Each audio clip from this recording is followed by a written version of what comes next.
This is Armed American Radio. If they want to take my guns, they're going to have to bring a station wagon and a whole lot of friends, because I'm not giving them anything. From the Car Firearms Group studio At the Patriot Mobile Communication Center. on the Sig Sauer Platinum microphone.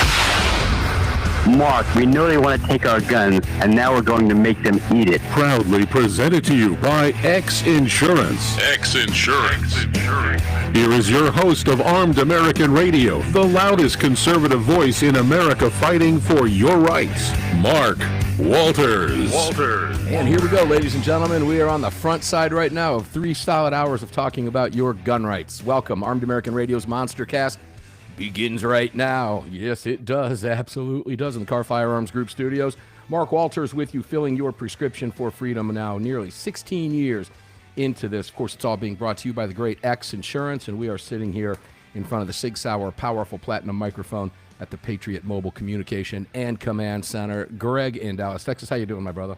Not too bad. Oh, say, do we have all the guests lined up? Everybody ready We're to go? still waiting on one. Okay, we got one calling in. That's good. Yep. That's good. Guys, it's going to be a bittersweet day today. I'll tease that later in the show, but the guest lineup is a good one. Quang Nguyen, Arizona State Representative, Judiciary Chairman, will be here in just a couple moments. He'll be sticking with us for the hour. We are waiting for a call from Scott Bright. That would be Colorado State Senator Scott Bright, District 13, who's going to talk to us a little bit about it's the only way I can describe it, FCC friendly, just say shenanigans going on in Colorado, but 3 anti-gun bills that strip you of your liberties now sitting on Paulus's desk in the state of Colorado. They're a mess. When Scott calls in, we'll go through some of those with you. In the second hour of the program, we've got Neil McCabe, who will be here for a solid hour with me prior to the roundtable. And that is because today marks Neil McCabe's final appearance on Armed American Radio after many, many years. We'll talk with Neil about that. We'll get a little nostalgic with him. We'll wax poetic and nostalgic with the great Neil McCabe, reporter Neil McCabe from redstate.com. And then we'll make the announcement that, I'll just leave that because there's a change upcoming, of course, with Neil out. He's an original gangsta over in the Armed American Radio Roundtable. He's been with us in that platform since its inception. And we have Parkland dad Ryan Petty has agreed to jump in and overtake that spot and try to fill those big shoes, that big footprint created by Neil McCabe over the years. But we'll talk with everybody about all that's going on, fun stuff. And Greg, I'll let you get started telling people where they can watch us on social media, participate in the chat and all that fun stuff, and then we'll get cracking.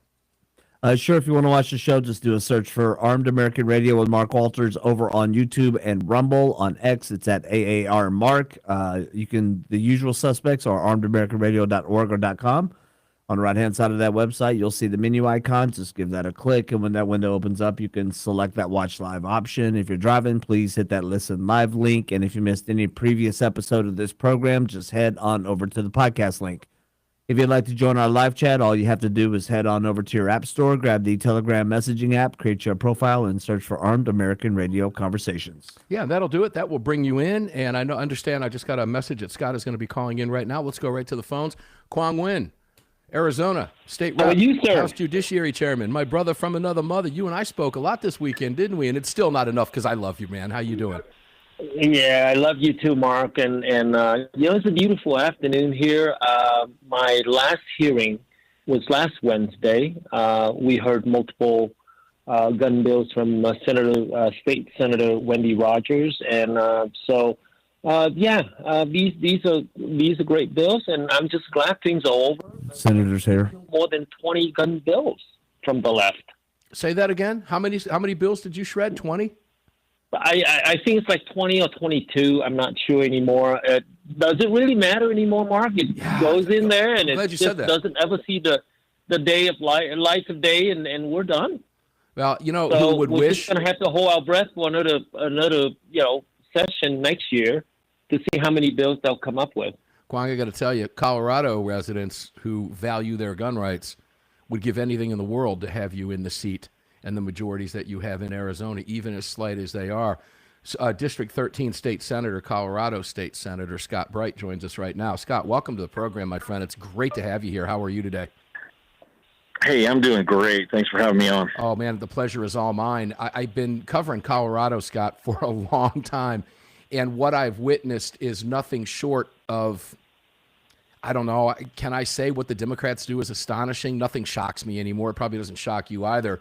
But Colorado now has 3 very bad bills sitting on Governor Paulus's desk right now, and the mic is yours, brother. Where are we, and what do these bills do? Yeah, so the Democrats definitely know that they have the numbers down here, so they're going to run bills that slowly take away our right to have guns. They know it's unconstitutional, but they just don't care. They just keep moving forward with their progressive agenda. It's challenging for us. We do the best we can. We run amendments the best we can.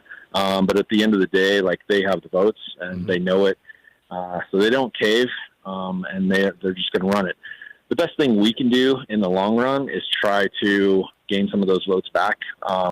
I speak to a lot of constituents who think that, I'm just not pounding the table hard enough, or I'm just not holding people against the wall well enough. But, I mean, you just can't do that down here in the legislature. It comes down to making your points, using common sense, and defending the Constitution. And the left is going to do what they're going to do, and they have the votes to do it. So we need to flip some of those seats to get this back in our favor. Well, that's the bottom line, Kwong. I know you agree with that. This isn't going to turn on on a dime. It's going to more turn like a battleship or an aircraft carrier, quite frankly. But Scott, let's talk about the 3 bills. Senate Bill 3, which would limit the sale of certain semi-automatic firearms to only people who have passed a background check and training course. Let's start with SB 3, Senate Bill 3. Yeah. How bad is it? Exactly. So Senate Bill 3 originally was banned a long list of semi-automatic rifles and guns, handguns, et cetera, anything that carried or accepted a magazine or a cartridge. If it held multiple rounds, they didn't want it. So we argued and argued and argued about 11 o'clock that night when it was on the Senate floor on second reading. We finally got some amendments through, and then the governor came through and said, hey, if you guys want Senate Bill to go through, and obviously he was speaking with his shills on the left, if you guys want me to be able to sign this, then you need to tone this down a little bit. So they added, the training pieces that you see on there, and that's what made it more acceptable for the governor to be able to sign. And so that's what the Dems ran through at the last minute, is this training piece. Now, we were trying to hold the bill to be as gnarly and as stiff and as unacceptable as possible, because we knew that if it was unacceptable, the governor wouldn't sign it. We knew that if it softened up a bit, that just makes it more likely that the governor will sign it. And so we tried to keep it as gnarly as it could be. We didn't want to see a lot of softening amendments there. So when they came through, we're like, oh man, we're kind of losing a little bit of our edge here. If this is the governor that's making these requests, then he's going to sign it rather than veto it. So that's what Senate Bill 3 turned out to be. And again, they have the votes, so they get to drive the ship. Scott, let me interrupt you. Can I keep you for another segment with Kwong and I? Can you stay with us through the break? Yeah, sure. All right, great, because there's a couple other bills, and I'll just get on these right now. And then I've got some questions for you about Paulus and how you think he's going to approach this. He's been a little wishy-washy over the years, particularly with the assault weapons ban. He's refused to sign that before. He didn't support it. Well, we'll go there in a moment. But let's start with House Bill 1133, which requires retailers to keep ammunition locked up. Okay. Yeah, I just don't know why. I mean, it makes no sense. They claim worst case scenario, and yet they don't have a lot of evidence to prove their points. And here again, they want to solve these mass shootings, and nothing that they're doing is achieving their goal. They just don't have any data to support what they're doing. No, but this is all feel-good stuff, ladies and gentlemen, is where we're going with this. And then I know Greg is going to tell me we're going to take a break here in a minute, guys.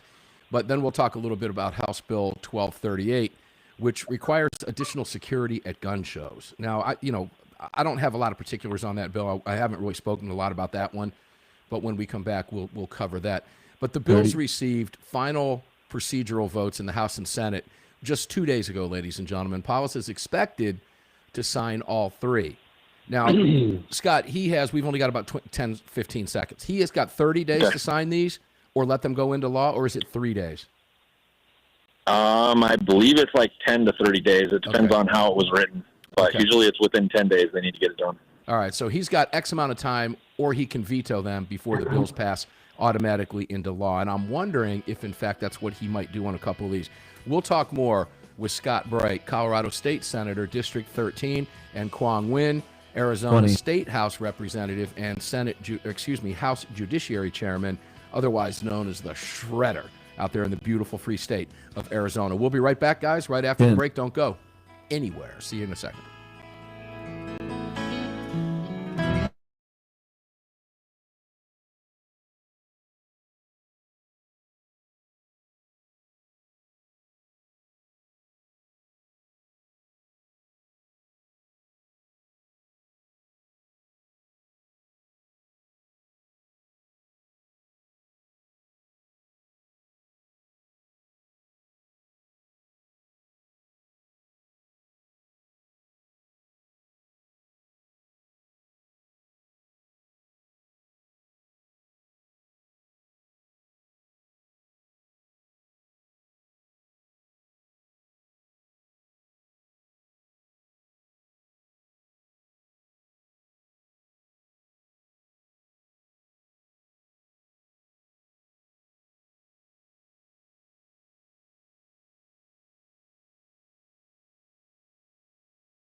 The following segment of Armed American Radio is being brought to you by Patriot Mobile. Visit patriotmobile.com/AAR and use the AAR promo code to get free activation today. Welcome back. Yeah, welcome back, ladies and gentlemen. You're with Mark Walters, filling your prescription for freedom today at the Patriot Mobile Ranch. And if you're watching on your devices or TVs, please don't do that while you're driving. This is a Patriot Mobile activated phone. You can do the same. Visit patriotmobile.com/AAR, patriotmobile.com/AAR, and you get a free month from Patriot Mobile. Support the businesses that support your gun rights and support your lifestyle and everything that you hold dear in your life. Quit giving your money to woke companies that use it to fight you every single day. We got enough of that with our tax dollars. God bless Doge. PatriotMobile.com. Make sure to visit all of our great partners. You can find them all at ArmedAmericanRadio.com. We'll talk about more of them as the program continues to unfold today. Quang Nguyen, Arizona State Representative and House Judiciary Chairman. How you doing, brother? Welcome back. Hey, I'm doing really well, and I really feel bad for the Senator Bright there. I wish I could do something with you and for you and help you out in some way, but I'm just so blessed to be able to be in a majority, even though we don't have a governor. But being the majority and being the chair, I'm able to do a lot of things to at least slow down Democrats. And so, sir, I feel really bad for you. Scott Bright, welcome back in. Colorado State Senator, District 13. You heard what Quang said, Arizona rep. Scott, you mentioned before the Democrats just don't care. They know it's unconstitutional, and they just don't care. What does that tell you? Who you're dealing with? Yeah, that's absolutely right. How do you combat that? That's absolutely right. It's a challenge, you have to work with these folks as your colleagues. You work with them every day, and you work with them on a lot of other issues that, social policy or education, things like that. And, we can see eye to eye on those things, but yet they want to really take this ball and run with it on the Second Amendment gun right thing. And it's just really frustrating. One of the strategies that we have is to try to gain the Senate back. Right now, 35 senators are in the Colorado Senate. 23 of them are Democrat, 12 of them are Republican, and 18 are majority, which means that we're 6 senators away from having a majority. In 2026, there are 8 Senate seats that are close, and 7 of those seats are held by Democrats right now. So I feel like it's within reach. I feel like there's a path to gain some check and balance in the Colorado legislature. It just means that we need to get out and vote. That's going to have the biggest difference when it comes to protecting Second Amendment rights and the Constitution as a whole for Colorado. So really looking forward to the 26th election, because that's where we can really start to make this balance out. Yeah, and I know Quang's going to agree with me on this, because even in the great state of Arizona, you still have to fight these bills because the Democrats file no fewer than 20, sometimes as many as 100. And Quang, you heard what the senator said in Colorado. There is a pathway, but here's the key, guys. Every single gun owner must vote. Every single gun owner has to come out. Scott, you've got great gun rights groups in Colorado, and they have been doing gangbuster work. But when you've got a supermajority or even close to it, and you've got a veto proof, you've got a governor that is going to sign these bills, he's made it clear, or in this case, that's what I want to talk with you about briefly. I wanted to hold you over just for a little bit to talk about that, but it makes it really difficult to do. Yeah, it does. We're outnumbered. Like I say, there is a path. We found that a couple of these soft Democrats they know that their backyard, their constituents want to preserve the Constitution, want to preserve the Second Amendment rights, and so we can pull 1 or 2 over. So we can get there within reach. We really need to get that done. That's really where this battle is won, is on the first Tuesday of November. And I know folks get dissuaded with elections and election results, and they don't trust that, but I can tell you that numbers will win. That's fact. And if we have folks that believe our cause, they don't show, we're going to lose. Yeah, it's a mess. Okay, now briefly tell me about House Bill 1238, which requires additional security at gun shows. That's according to the very conservative Denver Post. I say that tongue-in-cheek. Right. What does that mean? What additional security at gun shows?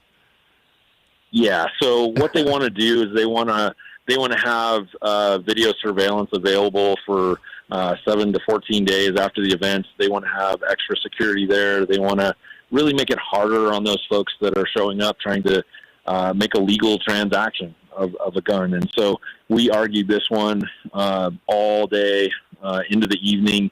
And again, it makes no sense trying to beef up security at a gun show. These are the folks who are actually law-abiding citizens, and they know how to use these weapons. This does not do anything to prevent a mass shooting like what they claim. Yeah, there's a message in the chat here from Barbara Whittington that says, "I'm so glad I left Colorado in 2018." And, you know, Barbara, thanks for putting that in the chat. I hate to hear that, because Colorado is such a beautiful place, but the politics of it has changed radically. Kwong, in Arizona, you know, the Crossroads of the West gun shows, I've been to them countless times in Arizona. These are monstrous gun shows. They're huge. Kwong, are you finding criminals buying guns at gun shows, or are they just stealing them elsewhere? Because bills like this make no sense. Look, I really don't. I mean, personally, if I were going to be a bad guy and I want to buy a firearm to commit a crime, I'd probably go to the back parking lot at Walmart at midnight or 1 a.m. to purchase one illegally, rather than trying to go to the gun show and purchase a gun and, committing a crime from that. But one of the things that I wanted to say is Senator Wendy Rogers introduced a bill that would allow CCW holders 21 and older to be able to carry on campus, college campus. And I can tell you right now, I have about 13 years worth of data, and I love data. Not a single shooting on campus by a CCW holder. And we're looking at the state of Colorado, Texas, and I believe Utah was the other one. And we're looking, I mean, there is no data to support that CCW holders would be committing crimes all over, on campus. And so these people, like the senator was saying, I mean, they're just doing everything they can to make sure you don't have your gun rights anymore. And we are actually barely surviving here in the state of Arizona. The day we lose majority in the state Senate and the House of Representatives, we're done. We're going to have Governor Hobbs introducing or help introducing and signing all the anti-gun bills, all the ones that I shredded. They'll be back on her desk if we lose the majority. Yeah, Scott, it's an uphill battle. There's no question about it. So what is your recommendation? Obviously, get out and vote, right? But I want to go a little bit further. You've got to join these groups, ladies and gentlemen. Join your pro-gun groups, whatever. Just join them on. There are some great ones in Colorado, but what else can we do? Can we put pressure on these people, your colleagues on the other side who know what they're doing is unconstitutional and just don't care? 30 seconds, it's yours. Yeah, absolutely. I've seen some of our softies roll on these issues when they know they have constituents that will vote them out, or they'll get, primary or whatever for another candidate. I really feel like that pressure, those advocacy groups really go a long ways towards instilling a new point of view in these guys. So, number one, let's flip seats in the election. Number two, let's join as many of these groups as we can, because they're going to put pressure in those offices to make it happen. Scott Bright, you have an uphill battle, and you have our help. Anytime you need our microphone, you let us know. We'll help you get the word out. Scott Bright, District 13, Colorado State Senator. Thank you for being here, sir. We appreciate it very much. And Godspeed to you and everything that you are doing to advance gun rights in a very difficult situation in Colorado. 2 more segments with Kwong Nguyen coming up. Don't go away. We'll be right back.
Hey,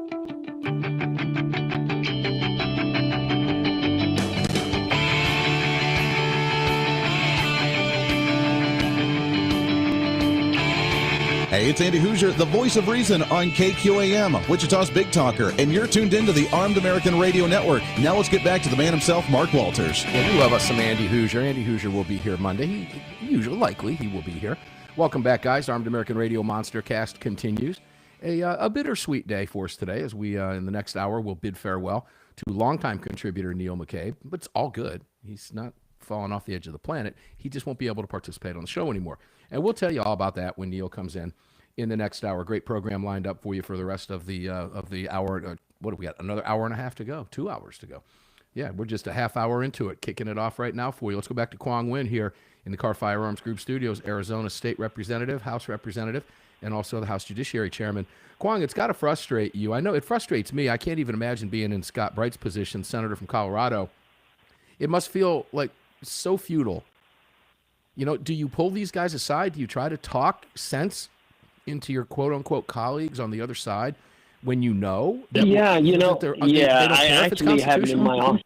No, I actually do have in my office, and the reason I have them in my office, not because I really want to have a conversation. What I want to hear is their argument, and I take notes of their argument so that I can go to the floor, or I can have, I can be on a panel talking, and I understand that way. I can understand their viewpoints, but in actuality, they're nuts.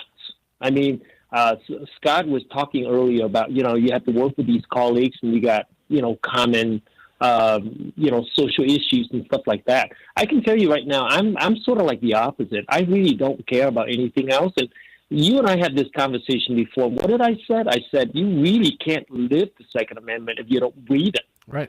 And so, and I'm reading it every day. And education, healthcare, all those are important things. But you know what? If we happen to fall in line, great. But I'll be damned if you're out there trying to take my guns away. And I think I have a hardcore attitude about it. And some people actually said, you know what, Quang, you're nothing but a one-issue kind of guy. And I always look at him and say, you're welcome. Well, you wear it on your sleeve, and you would think they would know at this stage of the game. But it's a bigger issue, ladies and gentlemen. It goes back to what Scott said. When they know it's unconstitutional, Quang, and they just don't care. And they don't. And, the bigger and they're agenda. They're proving it every single day. I mean, but you know what? There's a different behavior, and I don't know if it happens in other states, but there's a different behavior these days on the floor. They can actually stand up, hit the mic, and state a bunch of lies. I mean, they just state a bunch of lies. I remember when I introduced a bill that would educate, children in school about, being around guns, and their comments were actually about me trying to introduce firearm training into elementary school. I mean, they just lie about it, and it's gotten to a point where, I'm not going to bang my head on a wall anymore. If you want to hang yourself, I'll just give you more ropes. And so that's the way I treat it, life at the legislature these days. I'm not going to run around and be screaming every day. And, I talk a lot on the radio, but in real life, I just don't talk a lot at the legislature. Either you agree with me or you don't agree with me. And for the most part, when it comes to firearms, there's no agreement on the other side. There's just a bunch of lies and lies with no data to back up. That's just how they are. You just have to accept that fact and move on. Yeah, I hate to hear that, but it's true. They don't care. There's no truth. There's no truth. They stand right there in front of the microphone. Again, folks, I've said it before. I'll say it again. These people will look at you at midnight, clearly midnight, and tell you the sun is shining. And if you disagree with them, they'll have you thrown out of the room. I mean, it is remarkable. But, in days with politics as polarized as it is today, I don't see any sense at all in even trying to talk to these people about these issues. Go to the floor, vote the way you're going to vote, and we're going to beat you. It's that simple. Bring me an anti-gun bill. I'm going to shred it. It's not going to see committee. Not going to happen. And, well, to the victor go the spoils, right? But does turnabout fair play when if in fact they eventually win, you're going to see the same tactics that, used against you? Oh my gosh, I got to tell you, man. They're not only they lie about guns and they lie about the border security, they lie about fentanyl. You name the issue. For some reason, we still don't have a problem at the border, according to them. We still don't have a problem with fentanyl, according to them. We don't have a human trafficking situation, according to them. As a matter of fact, school choice is bad, according to them. You name it. I mean, if there's an opportunity for them to bring back the mask to the diaper, the face diapers, they'll bring it back. And that's how they are. It's nearly impossible. Yeah, did I get some bill passed with heavily bipartisan votes? I did, but it has to be one of those really so obvious. Yeah. For example, I brought a bill. I believe it's 2115, and it says you cannot, as an adult, observe a nude minor. Apparently, it's not against the law in the state of Arizona as long as you don't touch it, you don't take pictures. And I had that bill passed, and it passed out of the House and the Senate overwhelmingly, and it's going to go to the governor's desk. It has to be that obvious for them to support. But anything to do with a pellet gun or a BB gun is downright evil. You have to go for training to load your pellet gun. I mean, I'm just being a little bit sarcastic about it, but it's a reality when it comes to the Second Amendment. And then on our side, you can beginning to see some complacency. Now, earlier in the show, you're talking about, hey, let's join these gun groups, and we all, we should be joining each other and trying to fight this fight. Of course. But I get it. I'm beginning to see complacency. People aren't voting. Oh, well, Trump is in office. He's going to take care of it. And you and I had a conversation earlier today about the ATF. Mm-hmm. So, and also the Vander Stock case. And, I don't know. I'm not a litigator. I'm not a lawyer.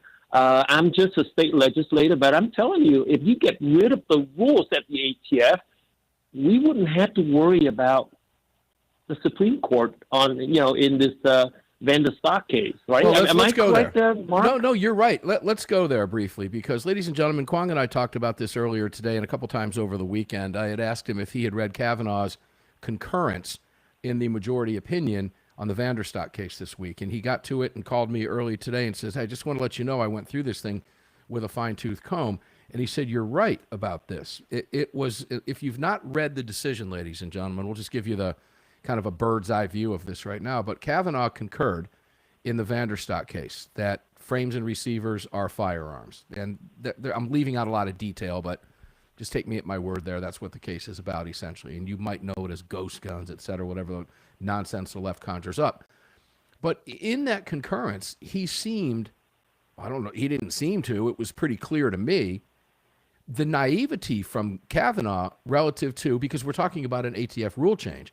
And he said, well, the government solicitor made clear that if someone didn't willfully or willingly or knowingly was the word, willingly or knowingly violate the law, the government solicitor said, the ATF or the government would not pursue charges on that person. And Kavanaugh actually believed that. And he mentioned it on more than one occasion. Kwong, you saw it with your own eyes. Did I misread that, or did you take that away as well? No, you did not misread at all. All you have to do is look at, my governor or my AG. You will find that the government will go after you for every reason, everything that they disagree with. And that's rather naive to say, well, you have due process, right?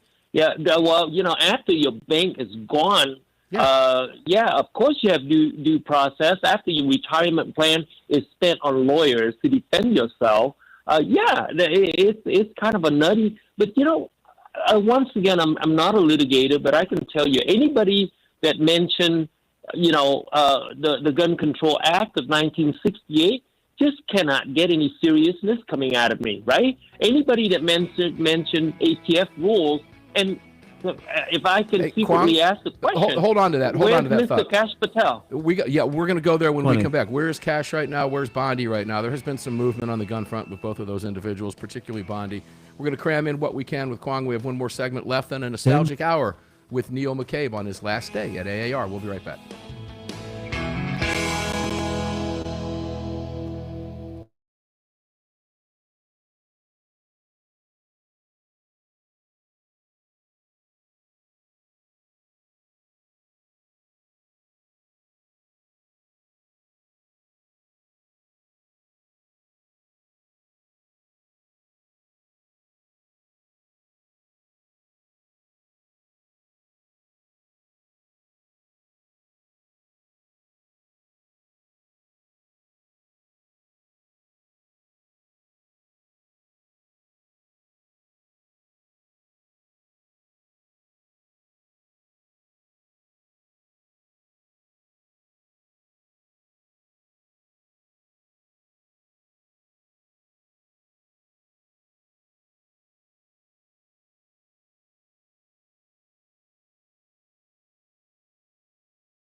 Hi, it's Mike Gallagher wanting to let you know that the crew of the Desperado Sport Fish in Virginia Beach, Virginia supports Armed American Radio and the Second Amendment, and I'm right there with them. Now back to Mark Walters. Yeah, thanks for that rejoin, the great Mike Gallagher. Thank you, Mike. Appreciate that very much. Armed American Radio's Monster Cast continues here. Final segment of the first hour of the broadcast. Here from the Car Firearms Group studios, I will be filling your prescription for freedom today and every day here in the studio. Today, right now, on this 6 hour powerful microphone across the country on hundreds of radio stations, all being brought to you, of course, by the great X Insurance and all of our great partners, including Patriot Mobile here at the Command Center. You can find them all at armedamericanradio.com. I got a couple Facebook questions on Barrel Buddy today. A number of you are checking those out and really enjoying them. Make sure to check out barrelbuddy.com. Pitch the patch. Clean your guns the right way, the easy way, with the patented Barrel Buddy system over there. barrelbuddy.com, barrelbuddy.com. The easy way, just visit armedamericanradio.com and click on sponsors, and you can get to all of our partners right there. More about them throughout the program. Quang Nguyen, Arizona State Representative, House Judiciary Chair. Welcome back, my brother. So let's put an exclamation point on Kavanaugh on the ghost gun case, the frames receivers in the Vanderstock case. Your final thoughts on that? Like I said, I mean, the acting ATF director should just stand up and say, you know what, I'm going to remove every single rule. And that should have been done a month and a half ago. At the very least, it should have been done. At the very least, it should have been done after the ruling. And that question was brought up on Armed American Radio's Daily Defense, and it would moot the whole case, and it hasn't been done. Don't know if there's going to be action on that. I guess we're going to have to wait and see.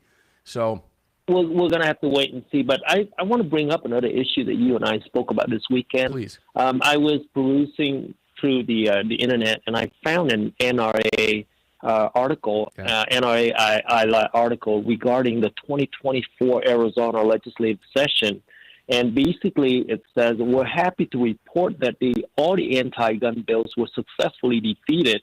Next paragraph, there's a sentence. We are proud to have been a part of this effort and are grateful to all those who stood with us to defend our fundamental freedoms.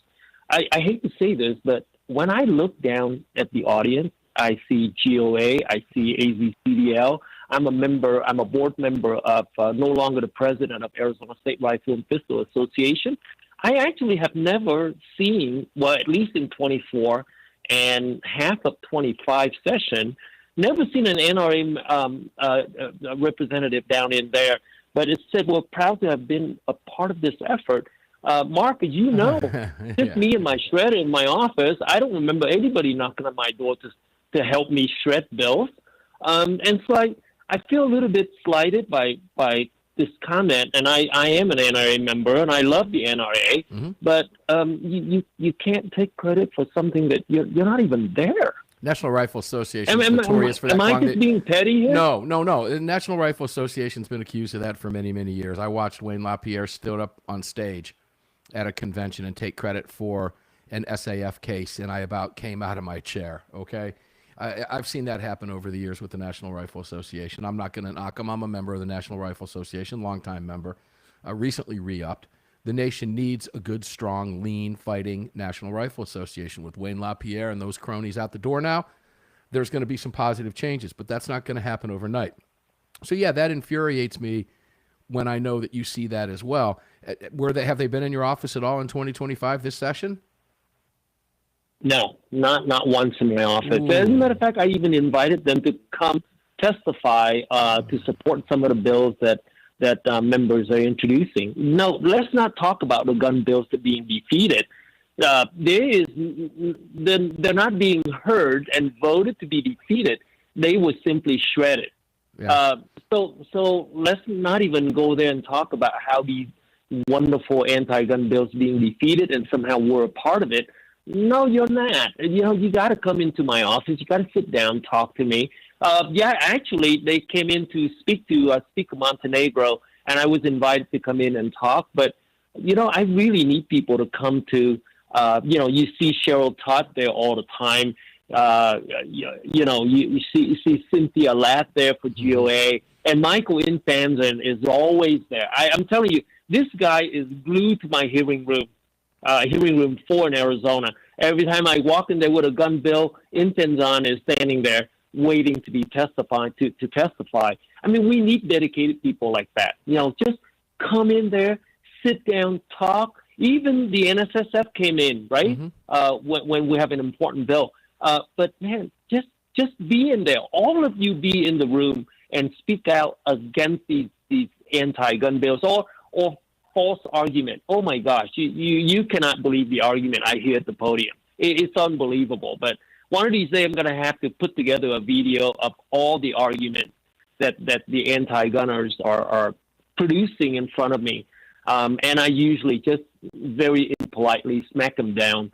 But that's all I can do, Mark. That's the only thing I can do anymore. Yeah, you ought to kind of mix that up with a little bit of Curly Moe and Larry smacking each other when you're taking them down. That would be a funny montage to watch. You know, I do want to point this out. You talk about the pro-gun rights groups. NRA, by the way, are you listening? Come on, get out there in Arizona. Don't just sit there and think that Arizona is a free state and it's a gimme. It's not. But March for Our Lives is being reported now is they are axing 13 of their 16 full-time staffers last week. Gave them the boot. Their new executive director is a woman by the name of Jacqueline Corin, a 24-year-old Parkland survivor and a co-founder of the group. She's going to take the reins, according to March for Our Lives, as the organization attempts to navigate bumpy terrain in the wake of the 2024 election. Quoting from March for Our Lives, "We are facing financial challenges as an organization not unlike many nonprofit advocacy organizations in this time. I'm sure things will look differently with a different outcome of the election, but these are the systems and circumstances in which we have to make adjustments based on the financial situation we find ourselves in. It is incredibly unfortunate that these cuts have to happen." Now, this is a huge, I don't even know how to say how big it is, but it's a gigantic setback for this organization. And you'd have to wonder, Kwong, why isn't somebody like Michael Bloomberg, which is just pocket walking around money for him, why isn't he doing that? Well, because he knows it's not going to do anything at the federal level right now. They're neutered. They're pretty much neutered. Yeah, they're pretty much done. Yeah. And you know, I love to see these Democrats, especially locally here in my district and in the state of Arizona. They know they lost big in November, but yet they're digging in, man. They're just digging deeper holes. So I kind of enjoy that in some sick way, but I kind of enjoy the fact that they're actually digging in a little deeper and continue to go after our fundamental rights of the Second Amendment. But I will tell you this, though. This is the funny part. I actually heard a Republican reciting the Article 2, Section 26 in the Arizona Constitution, which is our Second Amendment version of the federal level, and just kind of butcher this thing.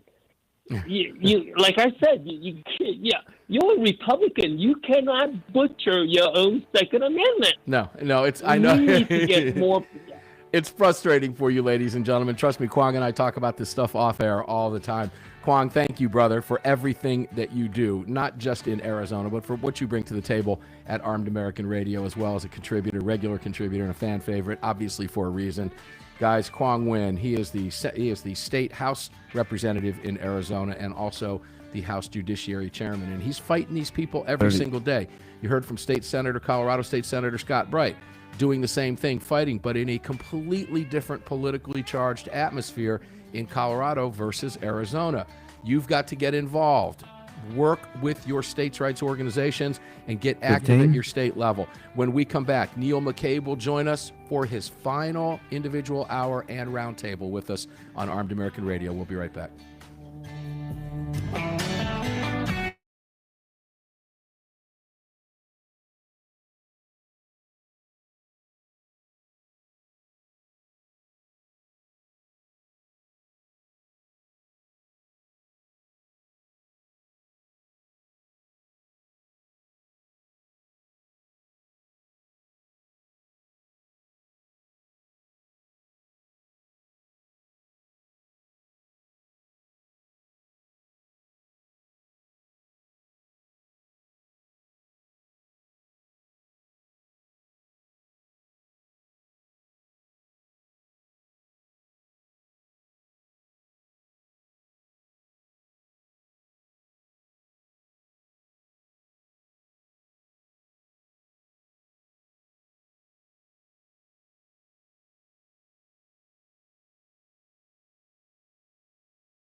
This is Armed American Radio.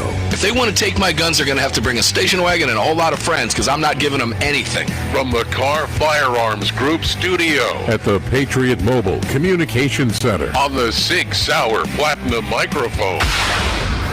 Mark, we know they want to take our guns, and now we're going to make them eat it. Proudly presented to you by X Insurance. X Insurance. Here is your host of Armed American Radio, the loudest conservative voice in America fighting for your rights, Mark Walters. Here we go, ladies and gentlemen. Armed American Radio's Monster Cast begins hour 2. Welcome back to the program with me. If you are rejoining us, if you are not, welcome to the program with us. It's going to be a nostalgic hour, that much I can promise you, because guest Neil McCabe will be here. We'll explain that in just a moment. Greg in Dallas, Texas, welcome back into the Car Firearms Group studios on this 6 hour mic with me, brother. Hey, how you doing? I'm doing good, man. And it's all being brought to us by X Insurance. You know that. Tell people where they can tune in on social media, where they can watch us as long as they're not driving, participate in the chat, listen to us and watch us and all that fun stuff, and then we'll get cracking. Yeah, sure. If you want to watch the show, just do a search for Armed American Radio with Mark Walters over on YouTube and Rumble. On X, it's at AAR Mark. The usual suspects are going to be armedamericanradio.org and .com. On the right-hand side of that website, you'll see the menu icon. Just give that a click, and when that window opens up, you can select that Watch Live option. If you're driving, hit that Listen Live link, and if you missed any previous episode of this program, just head on over to the podcast link. If you'd like to join our live chat, just head on over to your app store, grab the Telegram messaging app, create your profile, and search for Armed American Radio Conversations. Yeah, don't forget us. You can watch us over on Facebook, facebook.com/Armed American Radio. Okay, guys. So this is a bitter-sweet hour of Armed American Radio for me. Through nearly a decade and a half, Neil McCabe has been my go-to Washington, D.C. man on the street for a decade and a half. Plugged into the halls of Congress and the White House, and with very few hiccups over these many years, Neil has been by our side through it all. This includes now, get this, Greg, 5 presidential terms with Neil. Think about that. Yeah, 2 Obama, Trump, Biden, and now Trump again. Yeah. Okay. Incredible. This includes now 5 presidential terms. Untold attacks over the years on our gun rights, mass shootings, and, of course, the inevitable political fallout of every scenario imaginable. He's a founding member of the Armed American Radio Classic Roundtable with George Hill and David Codry. He is a true AAR OG, original gangsta. He's a warrior. He's been here for me personally every single day since his first introduction here on Armed American Radio so many years ago. In fact, I got to thinking about this today. I can't even remember how long it's been. I went back. Maybe when we bring him in, maybe he'll be able to remind me. But I had a hard time remembering the first show when he came on. But he's been a mentor, a soundboard, and an incredible source of knowledge and analysis and argument from time to time for this broadcast and for you, ladies and gentlemen. You've listened to him for years. He's no stranger to getting late night or even very early morning calls from me, or my father for that matter, seeking his advice on opinions during difficult political times. He's been a source of comfort when the political winds blew the wrong way, and a level-headed mentor, frankly, in times it looked like our liberties were just being walked right out the door. Neil's contributions to the show and his dedication to you, our listeners, have allowed me a very rare day off from time to time when personal issues known as real life made it impossible for me to be on the studio or here in the studio chair for whatever reason, whether it was an emergency appointment with a vet, traveling across the country to attend an event or a remote broadcast, or anything else life tosses at us at unexpected times. He has guest hosted the show and co-hosted the shows and always been here for you, the listener, with his wit, his wisdom, and his incalculable inside DC brain power.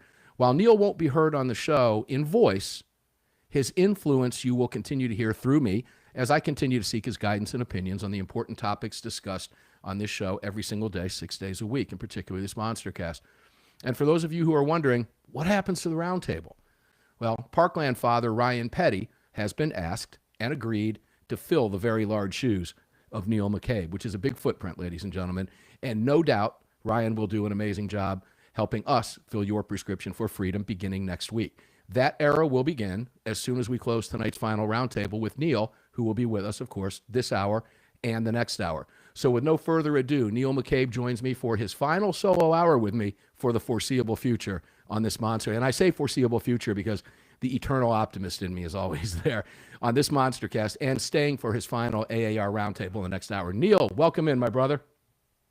Hey, thank you for saying that, Mark. And, please. I couldn't get it all in. I don't remember, I remember, when you sent me, the emails and when I was at Guns and Patriots and you invited me to come on the show. And I do remember shortly after I married my dear wife, who's from Bali, Indonesia. So this was in 2014. And back then I would be with you through the whole 3 hours. And we were talking about Obama, and in Indonesia, it like pretends to be a democracy, but in Indonesia, you don't exactly talk about the president, right? So, or there's a knock on the door. And so after the show, she said, baby, are you allowed to talk about the president like that? And I was like, yeah, it's fine, whatever, it's no big deal. Don't worry about it. This is a democracy. But, and then we went through what we went through politically. And it's like until, if Trump wasn't reelected, we wouldn't be able to talk about President Harris, right? Because she'd send people into to the Armed American Radio Ranch. But I remember that was sort of like one of those moments for me. And we went through a lot. We went through Obama, we went through Trump, and obviously, everything going on with Biden. And I will say this, that, there have been times before where, because I was at Breitbart or because I was at One American News, where I had to step aside and, I'm beginning a project now that's going to require a lot of time and a lot of focus. But I have every anticipation of rejoining the AAR family on air. But, like you said, it's not like we still maybe we talked more. Maybe we talked more when I wasn't on the air, because I know you're always hesitant about spoiling the spontaneity of the show. So a lot of times you'll tell me, no, let's save this for the air. Yeah, so when I'm not on the air, there's no pressure like that. Okay, well, that's a little fun tidbit. And I don't want to go back, because that's true, ladies and gentlemen. I don't have conversations with my guests about the show prior to the show. That's a rule that I've had for years. Why? Well, as you know, Neil, and you probably do, listener, in your own life, once you start talking about something, it comes out. And you can never get it back out. You want that spontaneity on the show. So I would say, oh, hold it, let's stop right there, because this is part of what we want to be talking about on air. And guess what happens after we talk privately? We never get back to that on air because we've already let it go. But I want to go back to, I think it was your days at Human Events, right? Correct me if I'm wrong. Right, yeah. So for people, just for background, I was a senior reporter at Human Events, which was a 70-year-old newspaper. It was before the National Review, before Breitbart, before any of these people. Human Events was the national conservative publication based in Washington, and I wrote for Human Events, but I also ran the Guns and Patriots newsletter. Right. And so and that was a newsletter. We had 250,000 people that would get that newsletter, and Mark, the open rate every week was like 15 to 20%, which doesn't sound a lot to someone listening, but Mark, I think you appreciate that's a very high open rate. Yeah, it is a high open rate. And I remember, I'll never forget when you asked me to write a column over there, and you wanted me to do a top 10 list, and I did my top 10 concealed carry guns. And this is going back many years. You can still find that article out there. You can Google it. It's still out there. But it had more reads than Ann Coulter, Ted Nugent, and Colonel Oliver North. And Coulter wasn't having any of that. So she went ahead and put it out to a couple of her email lists, and it popped up higher than mine. But I laid out, I'll never forget that, I laid out the 4 reasons. I put 4 reasons as to why these were going to be my favorite guns on the list. And I'll never forget it. I still talk with North American Arms, with Sandy over there, their president, longtime president and owner. at North American Arms. We still joke about 30. it at every event that we're currently at. So I'll take us to the break with this and then come back and continue the conversation with you and some of the things we've gone over. But it was the North American Arms 22 Mini was my number one choice for carry guns. And I thought I was going to be just so harassed, but I wasn't. Most people agreed with me because of the 4 criteria that I laid out, because that's the gun you can carry when you can't carry a gun. So there's the plug for North American Arms. That's a true story. And that article was widely read at Human Events and through Guns and Patriots. I think it was Human Events is where the article went. When we come back, more nostalgia. We'll go back and wax poetic with the great Neil McCabe, who is making his final appearance for the foreseeable future on Armed American Radio's Monstercast today. We'll be right back after the break. Don't go away.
Used to catch them with bacon as a kid.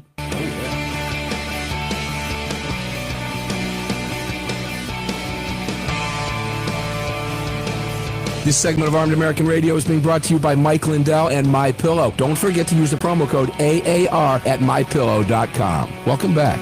Yeah, welcome back indeed to the Car Firearms Group Studios. Mark Walters filling your prescription for freedom today and every day.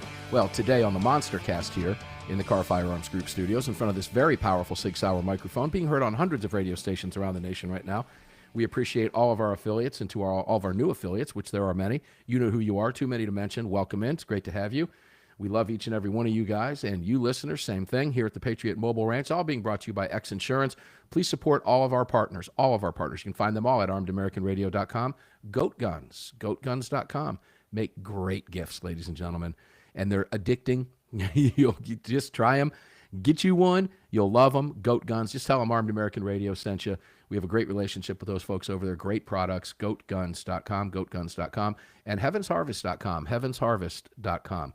Make sure to have your food supplies, and if you're going to be doing any camping or any outdoor activities during the summer this year, and many of you will, those boil-in-the-bag 15-minute deals require no water with self-heating packages are fantastic. Great meals for you and the family or the whole crew. Doesn't matter. If you're out fishing, it's great stuff. Out on the boat, fun stuff. Make sure to check them out at heavensharvest.com. Again, you can visit all of our partners at armedamericanradio.com. Neil McCabe, welcome back in, brother. So during the break, I was thinking a little bit about that, writing that piece for you. And then you and I, shortly after that, we ran into each other at an NRA convention. I don't even remember what city it was in, but it was in the media room. And from that point forward, you became a regular on the show. And, of course, the roundtable kicked off with you. That might have been Indianapolis. It may have been Indianapolis, yeah. And then we kicked off the roundtable because it was just so fun to do. And when I got to thinking about that today, I'm like, wow, we're in our 5th presidential term together. Time really flies by. And it really does. What are some of the more memorable things that you've covered with us here on the show? Ooh, that's a loaded question, huh? Well, one thing I'll say is that a lot of the formulas and phrasing and things that I'll use in my articles or in my when I do like TV, I developed here because of this environment or atmosphere that you've created. You just allow people to sort of speak out loud, think out loud, right?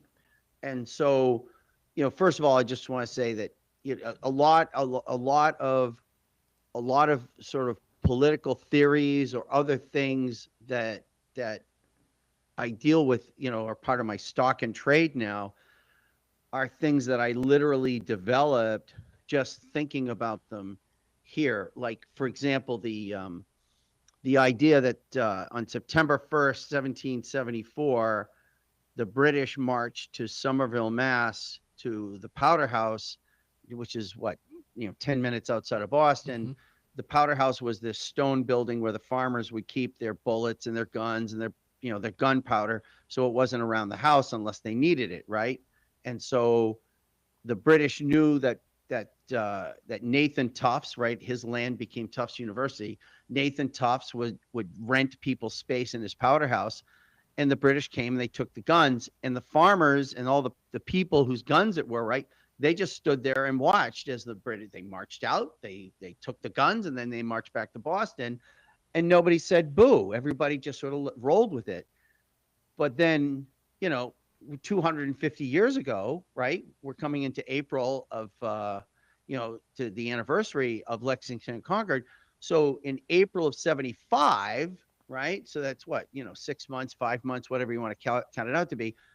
All of a sudden, when the British came to take the guns to go further out, that's when the Americans stood out. And the idea is that it was over that winter of 74 into 75 that we stopped being subjects of the British Crown and we became Americans, and it was over the guns.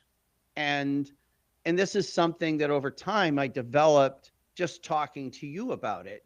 But yeah, we've talked about ATF.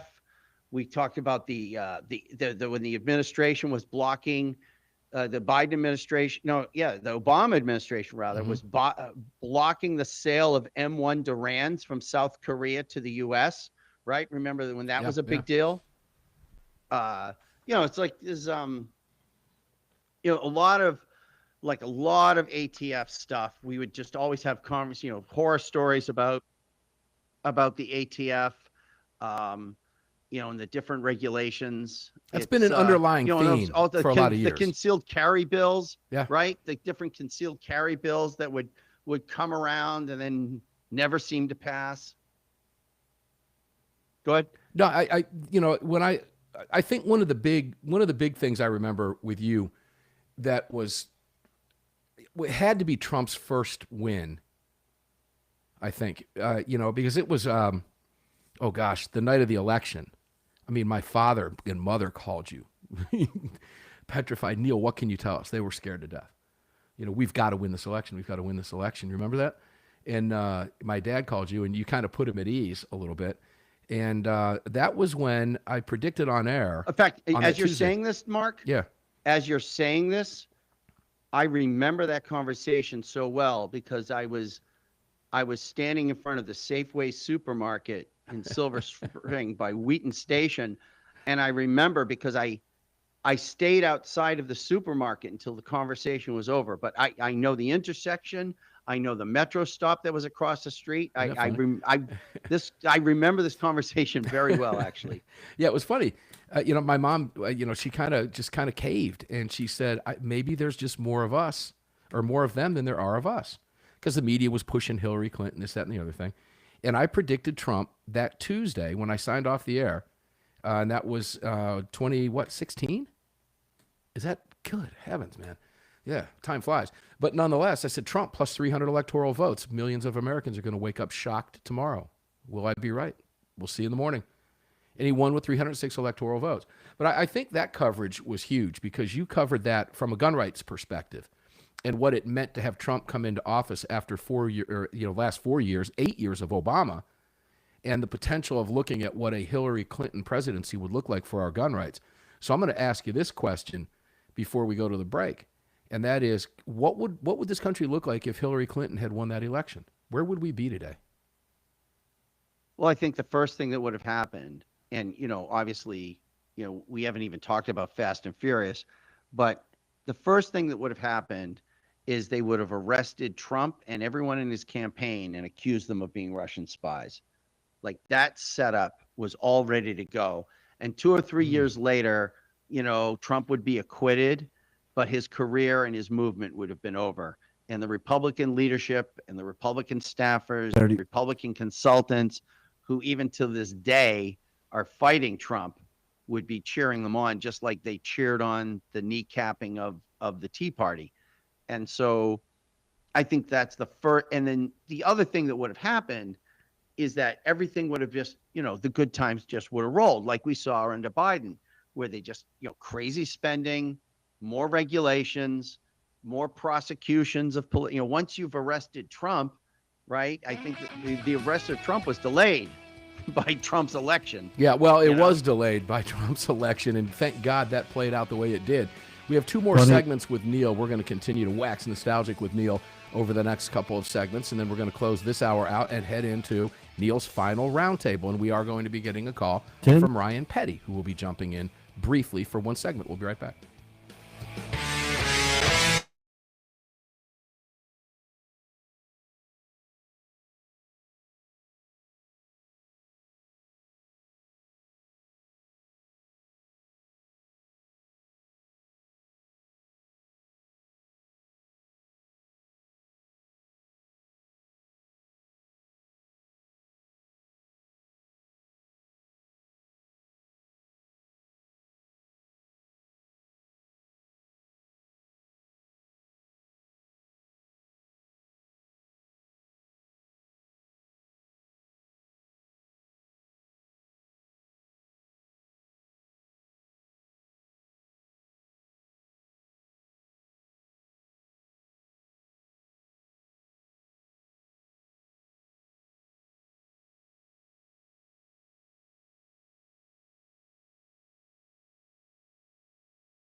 Daniel Defense firearms are guaranteed for life, trusted worldwide, and designed, engineered, and manufactured right here in America. Daniel Defense, freedom, passion, precision. Daniel Defense, freedom, passion, precision. Make sure to check them out. DanielDefense.com. DanielDefense.com. Don't know if you got on the giveaway yet. I haven't seen anything about the win, but that deal was done on Friday. I hope you won it. So I don't know. When I find out a winner, I'll let you know who it is. But I hope it was one of you, and I hope you got on that email list, DanielDefense.com. They do those giveaways. This one was the Icebreaker rifle. Absolutely beautiful. And, oh, gosh, if you want to know what the next one is, guys, it's a package worth several $1,000s. So make sure to get on the list. It's real simple to do. Just visit DanielDefense.com, DanielDefense.com. Also, MyPillow.com. Don't forget MyPillow. There is a huge sale going on over there right now. And the Armed American Radio page, I believe, has the sale up on it now. But it's MyPillow.com/AAR, MyPillow.com/AAR. Every deal you see at MyPillow, just use the AAR promo code and say, thanks for doing business with Armed American Radio. Thanks for supporting my gun rights. That's how it works. Welcome back, guys, to the Car Firearms Group studio. 6 Hour Mike lit up for you here at the Patriot Mobile Command Center. And, of course, X Insurance bringing it all to you. All of our partners can be found at ArmedAmericanRadio.com. Neil McCabe, welcome back in. So we're on the downside of your final hour with us now, and I can hear listeners now, Neil, so I'm just going to ask you this because I know I'd be remiss if I didn't, and I'm going to catch a lot of flack if I don't. Where are you going? Can you tell us anything? I can tell you that it's a project that's going to require a lot of time, focus, and because of that, I've had to significantly, basically, I'll be ending all of my my media exposure. I do a Monday hit with John Fredericks on the John Fredericks Radio Network. I do regular hits, usually Thursday, on the Michael Patrick Leahy show, which is on the John Fredericks. There's like 15, 20 stations with John Fredericks. So I'm on Michael Patrick Leahy show at least once a week. I do Worldview Tube every, Monday through Friday, 7:30 to 8 and then I have an hour show that runs 7 to 8. It's an hour show that runs Saturdays and Sundays on Worldview Tube called Washington Desk. And so all of that stuff I'm basically having to cut back on so that I can focus on this project. And as it developed, it's right now it's nascent, as we say. And so as it develops, then I can talk more about it. But first, I didn't want to just ghost you, Mark, so you couldn't ghost me if you tried. I know where you live. Yeah. So, but you talk about, what we've been through, remember, we also went through the Brian Terry murder. Yeah. We also went through, all that Fast and Furious stuff. Were you at the SHOT Show with Chris Kyle? Yep. I think I saw you at a SHOT Show, and I think Chris Kyle was there too. Yeah, I was talking with Chris and his wife. Yeah. And so I'm talking to Chris Kyle, and I mentioned to him, I said, well, Chris, I'm actually a staff sergeant then, right, in the Army Reserve. I said, I'm always having trouble at the range. Can you give me some advice, because my back is always seizing up and whatever. He looks me up and down and he says, well, you could start by getting in shape. So that is people have brushes with history and they have these moments with celebrities, whether it's in an elevator or you end up sharing a cab but my Chris Kyle American Sniper moment is him looking me up and down head to toe and say, well, you could start by getting in shape. I'll always have that with me. Right. But that was a great SHOT Show. And, we were in the SHOT Show media room when Obama announced all of his gun actions. Yep, we sure were. Yep. And of course everyone tends to forget that the National Sports Shooting Foundation is based in Newtown, Connecticut. Yeah. Yep. And so, we went through the whole Newtown thing together. There's been a lot of gun news, and I think that seeing politics through the filter of guns, and we especially in the round table, we hit all fields, right? But it's always, I always try to see it through the filter of guns. And I'll tell you something about Trump that I ran a poll with Doug Kaplan in June of 2015 that showed Trump trailing. So it was Jeb Bush, then it was Scott Walker, and then it was Jeb Bush was say, I don't know, 21, Scott Walker 13, Trump 12, right? But when inside the numbers, Trump was number one. I had Doug put in a question: do you have a gun in your household? And with people who had a gun in their household, Trump had the support of 30%. And I said, this guy's going to win because you can't BS gun owners. People this is going back 2016.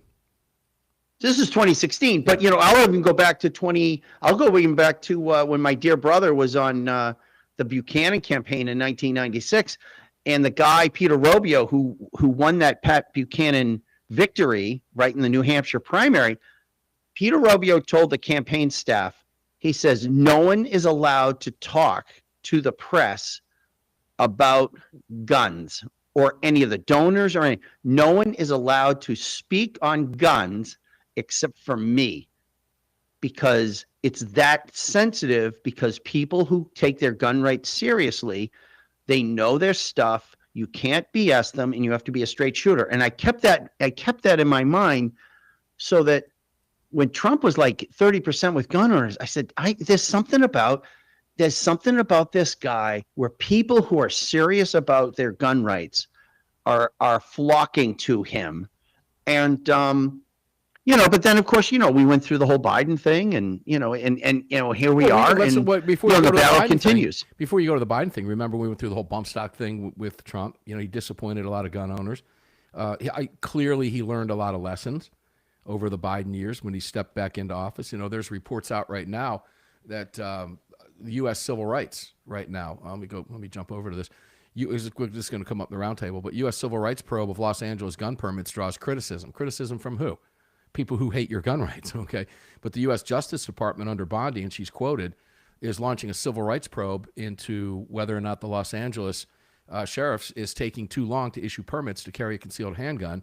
And as I said, it drew criticism just a couple days ago from gun control advocates who called it, get this, and I quote, a sharp departure from the department's longstanding approach, which is not issuing gun permits. Okay, so it pretty much tells you what they want. Bondi put a statement out on Thursday last week and said her office would launch a, quote, pattern of practice investigation into whether the LA County Sheriff's Department imposes excessive wait times for people applying for concealed carry permits. And she went on to say the Second Amendment is not a second-class right. Under my watch, the department will actively enforce the Second Amendment just like it actively enforces other fundamental constitutional rights. So it's good to hear that. Lots of more good, positive talk from Pam Bondi, but want to start seeing some action because these investigations, Neil, as you know, yep, there's an investigation, and guess what? Goes down a hole, we never hear from it again. All right? But, we have covered a lot of this kind of stuff over these last 15 years together. The movement has just exploded over these past 15 years. We've never had a shortage of anything to talk about. 30 seconds. There's an office in the Justice Department in charge of pardons for people to get their gun rights back. Mm-hmm. And that has been that's like when I say skeleton crew, I mean they're in their bathrobes, they're skeletons in their bathrobes, slumped over their desk. They don't even bother turning the lights on, right?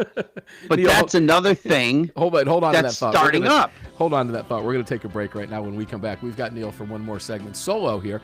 The last solo segment with Neil on the show for the foreseeable future. You just never know. You can never say never, right? You can never say never. Never's a long time. We'll be back with Neil. Then we're going to kick it into the roundtable where Ryan Petty is. We're going to welcome him to the table as a permanent member with Neil with us. We'll be right back. Don't go away, guys.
Radio is being brought to you by Patriot Mobile. Visit patriotmobile.com/AAR and use the AAR promo code to get free activation today. Welcome back. Yeah, you should do that, ladies and gentlemen. patriotmobile.com/AAR. It's not free activation. We still need to change that, but it's a free month. That's even better. A free month. patriotmobile.com/AAR and support these amazing businesses that support your gun rights. Also, ammosquared.com. Ammosquared.com. We'll be hearing from Dan Morton from Ammo Squared coming up this week on Armed American Radio. We're just working on the slot. Probably be Wednesday or Thursday when we hear from Dan. But ammosquared.com has you covered, growing like a weed. I mean, keep your ammo in their warehouse. No more mess and clutter at your house. And when you want it, let them know. Just go online and say ship it, and it shows up at your house. If for some reason you don't want it back, you get all your money back. They just redeposit it back into your account immediately. It's literally like a 401k for ammunition. Make sure to check out ammosquared.com, ammosquared.com. That's the easy, simple way to stock ammo quickly and easily, and just do it every single week, and you can forget about it. It just keeps adding up. You get an email every Wednesday. You've got ammo. Pick your calibers, change your calibers on the fly at the website. So user-friendly, ammosquared.com. Neil McCabe, welcome back in. So, you know, we were talking a little bit about Bondi's deal over there. You and I have come full circle. We have covered every major event relative to quote unquote concealed carry over the years. And if you go back overall, you know, the fight at that time was what states, because we're going back a long time, we're going to get shall issue carry, Neil, instead of may issue, remember? Now we've seen it come over these 16 years full circle to constitutional carry. And it's been, I mean, we have literally covered, this movement has just exploded. Really from 2010 on, we've seen a tremendous amount of positive change. Now 2010, that's 15 years ago. It's a decade and a half. We'd like to see it quicker though, Neil. But we have talked about and reported on some great movements, you know, in advancement of our Second Amendment rights over those last 15 years together, have we not? And it's, you know, I mean, remember, what's her name? Shaneen Allen. Shaneen Allen, who in was, New Jersey, yes. Know her well. In New Jersey, right? And then we would have the guy from New Jersey gun rights come on. And the guy had like complete Stockholm syndrome, telling us how great Chris Christie was because, you know, he only vetoed half the gun rights bills. Yeah, well, it's like, yeah. Well, Neil, hold on a second. That, you know, as we've said over the years, it's hard to argue in this sense when you consider that positive gun news in a state in New Jersey is how few crappy bills get to the governor's desk, right? And I mean, there were times we likely praised Christie here, which would never happen at this point. But as far as gun rights were concerned at the time, he was the best thing they could have had outside any Democrat. I mean, compare him to Murphy, right? You don't like Bondi? 1,000%. Yeah, if you don't like Bondi, make the comparison to your previous attorney general, ladies and gentlemen. We're not going to get everything we want all the time. We got to take what comes. But, you know, as far as Christie was concerned at that time, he was far better than what Murphy would be down the road. But yeah, I mean, you know, we have covered all these events, and it's funny when you look back in hindsight how we've had to phrase things and cover things from a political standpoint. It's maddening, actually, when the Second Amendment is. Who's that guy? I keep forgetting his name, but he was so smart, Mark. The Michael guy from Connecticut. I always forget his last name. The Michael guy from Connecticut. Ooh, I don't know. Remember, we were in a room together with him, and I forget which event it was. It was either SHOT Show or an NRA convention. Ooh. He was telling me about how he was telling us that the Connecticut sheriffs were not going to enforce the anti-gun laws in Connecticut after Newtown. And yeah, because at that time his name was Mike. They put a oh God, you're digging into my head on this one now. A mandatory registration of all quote unquote assault weapons, and it essentially went completely uncomplied with.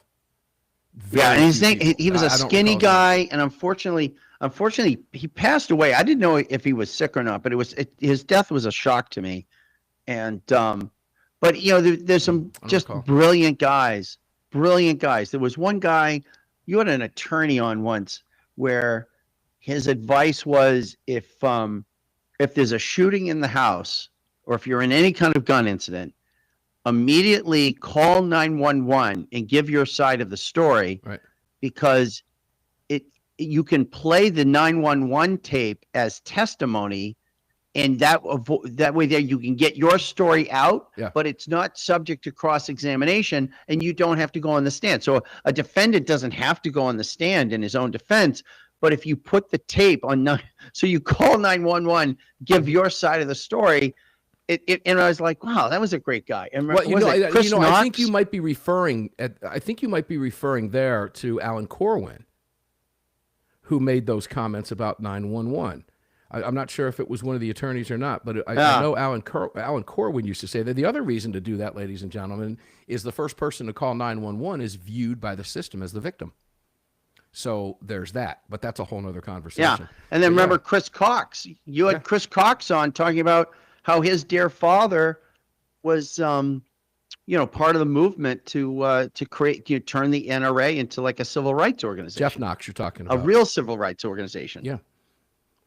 Well, and boy, how many changes have come down the pike since then, right? When I go back to the original, I say the original because it was the first of its kind annual Second Amendment rally in D.C. that we participated in. I did, and that was in 2010. And the changes in the movement for the right to bear arms from 2010 on. Now, there's always been a movement for the right to keep and bear arms, but it became far more organized after 2010. And a lot of the players who were around then are still around today fighting the fight. Many are not. There's been some attrition there. There's no question about it. But you and I have been together through all of it on this program, save for that one time, and I won't mention your employer, but it was funny, ladies and gentlemen. I'll tell this story, and we'll maybe take it up in the roundtable because Neil's going to stick with us. But Neil was doing a television hit on an international news program as a representative. At the bottom of the screen, it was like a BBC or something. It was a big hit. At the bottom of the screen, it said Neil McCabe, Armed American Radio. And Neil got a call from his employer and said, hey, it's us or them. And we couldn't see you on the show, so I had to watch you on my TV screen for a couple of years while you were doing those big television hits. Yeah. Well, what happened is, I can tell the story that, One American News, I've worked for One American News three different times. Yeah. And what happened with One American News is run by the Herring family. Got 30 seconds, Neil, for the break. And they hire so many of these kids from San Diego State who write for the San Diego Aztec newspaper. And these kids are all left-wing lunatics, and they go to One American News to get experience, and they think, oh, I don't care about the ideology. But it makes them crazy to be working for conservatives. And so they're always looking to dime out or get the real conservatives. There's like a network of them underground to kneecap the real conservatives who are working at OAN. And it's funny, ladies and gentlemen, because there have been a couple times Neil said this once on air. Oh my God, Mark, I'm so sorry. I just wanted to take poison, and that cracked us up for about 2 weeks on the show. We're glad you didn't take poison, Neil. But the good part about it is that's how passionate Neil is about what it is we talk about on Armed American Radio. Neil, I hate to say that this is our final hour together for the foreseeable future, alone on Armed American Radio, but we've got you in a classic roundtable coming up for the final time, and we'll get a call in from Ryan Petty, who we'll welcome on board to fill your shoes. When we come back, classic Armed American Radio roundtable with Neil McCabe, Justin Moon, Brad Primo, and a call in from Ryan Petty, who will be taking over the wheel from Neil beginning next week. We'll be right back after this, 6 minutes after the hour. Don't go away.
Group Studio. At the Patriot Mobile Communication Center. On the Sig Sauer Platinum microphone. Mark, we know they want to take our guns, and now we're going to make them eat it. Proudly presented to you by X Insurance. X Insurance. Here is your host of Armed American Radio, the loudest conservative voice in America fighting for your rights, Mark Walters. All right, welcome in. It's a classic Armed American Radio roundtable, and we just made a decision during the break. We made a corporate executive decision during the break. We think this is going to be the roast Neil McCabe hour. We'll make Mike's live in just a second, but we're going to have some fun. Maybe we'll tell you some fun behind-the-scenes stuff that goes on during the show, during the hour that you don't get to hear because, well, we keep it from you, quite honestly. Welcome inside. Welcome to Showbiz. Welcome to Showbiz. Welcome inside. Neil might even learn something today, Greg, that he doesn't know. Yeah. Uh-oh. Oh, yeah. You know, I used to have a business partner years ago. He used to say to me all the time, he said, you know, when you're not around, we're talking about you. Well, Neil, we're going to talk about you because you're here tonight because we can. God bless you. We love you so much. Welcome into the Car Firearms Group Studios with me. Mark Walters, filling your prescription for freedom in front of the Sig Sauer powerful and platinum microphone here at the Patriot Mobile Ranch. X Insurance is bringing it all to you, and you can check out all of our great partners at armedamericanradio.com. Greg, if you would tell people where to watch and participate in the chat and all that good stuff, we'll get started.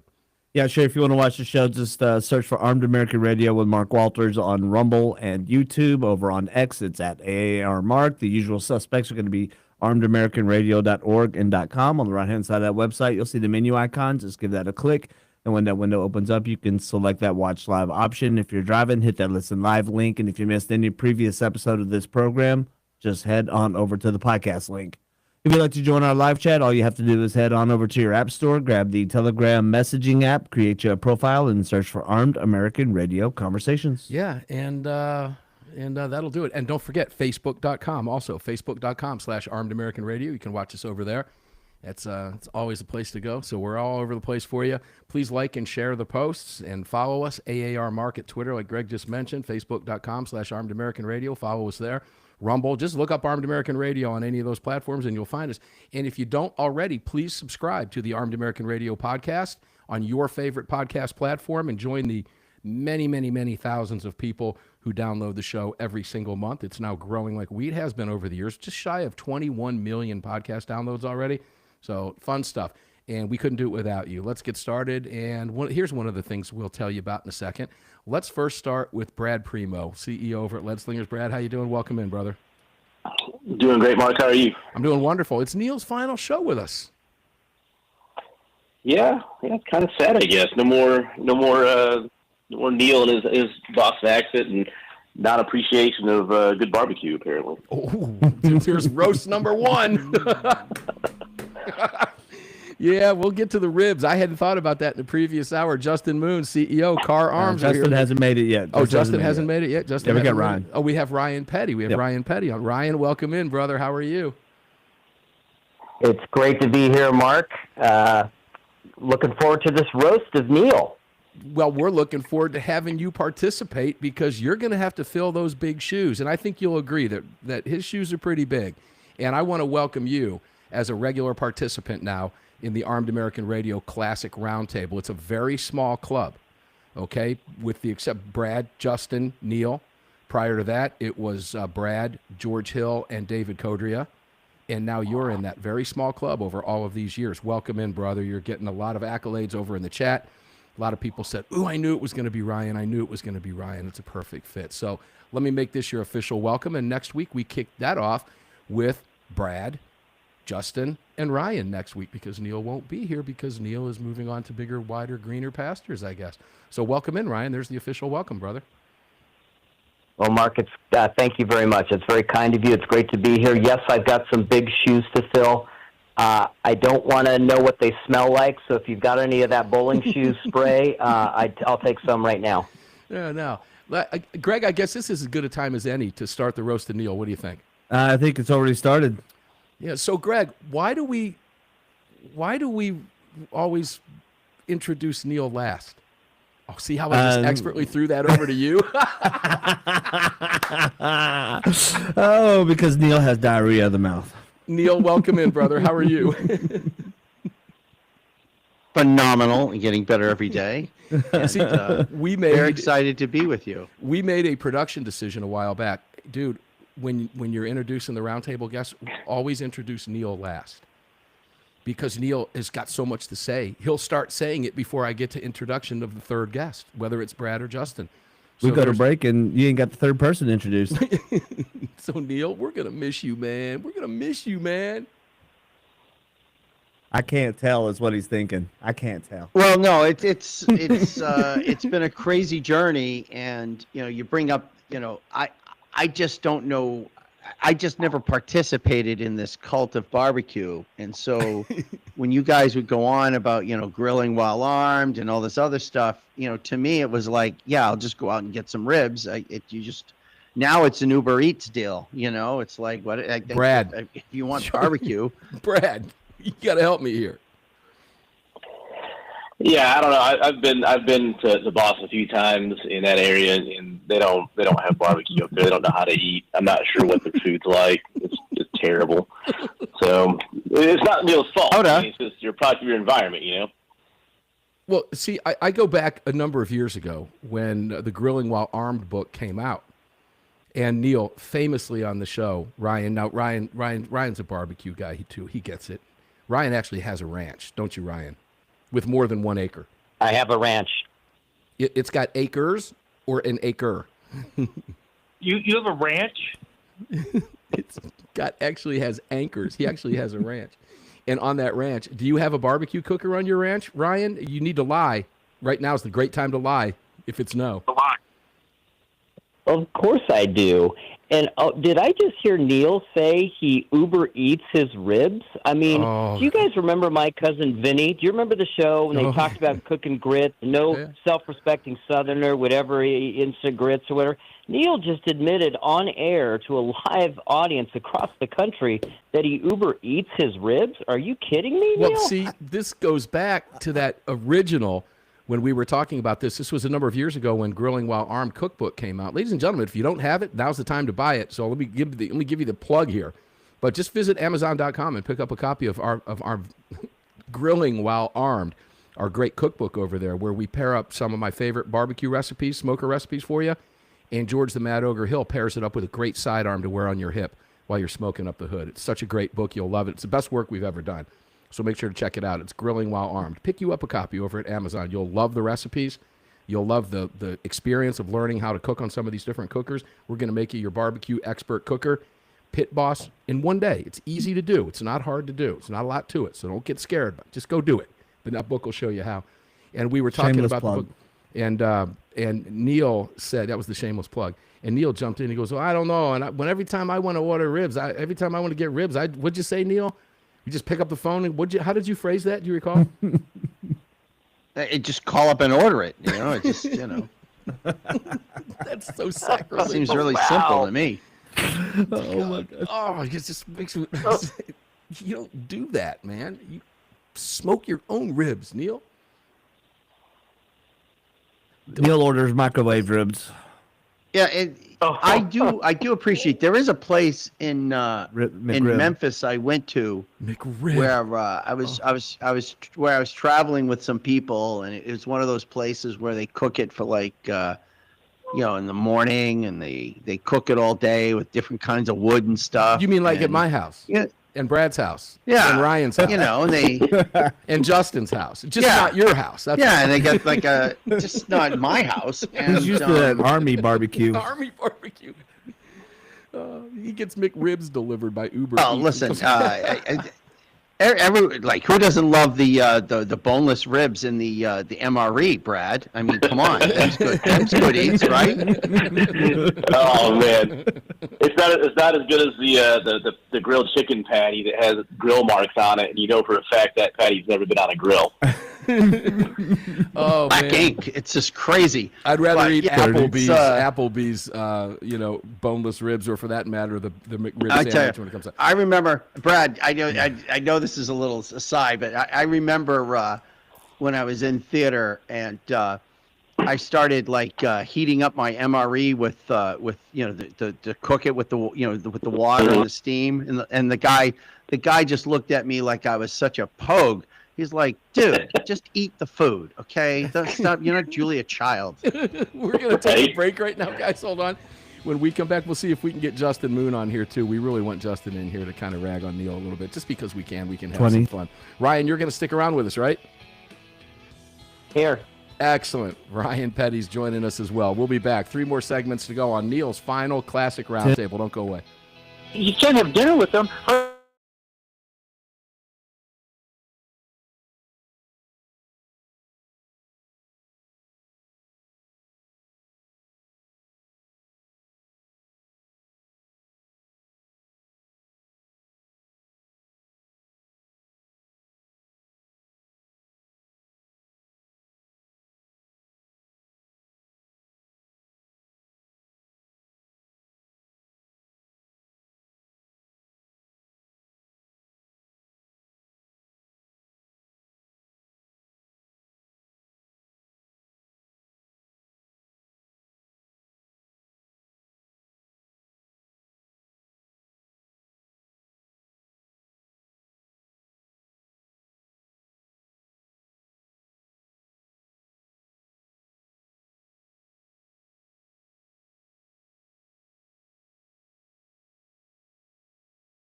Hi, it's Mike Gallagher wanting to let you know that the crew of the Desperado Sport Fish in Virginia Beach, Virginia supports Armed American Radio and the Second Amendment, and I'm right there with them. Now back to Mark Walters. Oh, you're back. We got 3 more segments to go on Armed American Radio's MonsterCast. Final roundtable with the great Neil McCabe, who's been with us for about a decade and a half, and we're going to miss him. And also joining us is Ryan Petty, who is going to fill Neil's shoes beginning next week. So officially, after this program ends, we'll have Ryan Petty in here with us. And Ryan is more than capable of filling those shoes. And we're just looking forward to the next 16 years. But we tell Neil's gone only, I say foreseeable future. Never say never, because, that's a big word. Never is a long time. Neil McCabe, welcome back in, brother. We're honoring you today, and we're roasting you in the process, too. How are you? Well, fantastic, and it is bittersweet. It's bittersweet not only for to say goodbye to you, Mark and Greg, and Brad and Justin, and of course Ryan, but also the knuckleheads at there it is. AAR Conversations. The Knucklehead Commander. The Knucklehead Commander. Neil is known as the Knucklehead Commander in the chat room.